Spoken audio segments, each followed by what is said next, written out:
Hi guys, welcome back with me again in this channel. So on today's video, I'm going to show you how you can catch the epic spear guardian in Fish It Roblox. So this is the spear guardian. It is a cool ancient looking epic fish in Fish It, and here I'm going to show you a quick tutorial on how you can get it.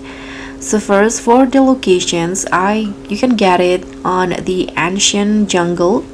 So just go swim in here and you can just find your best spot. But for me, I got the fish while fish in here. So this is the spot, and for the road, I'm using the Steampunk road and the Chroma bait.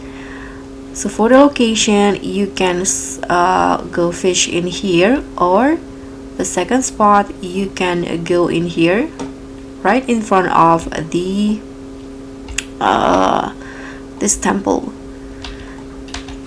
So that's pretty much all. That's how you can get the spear guardian fish in Fish It.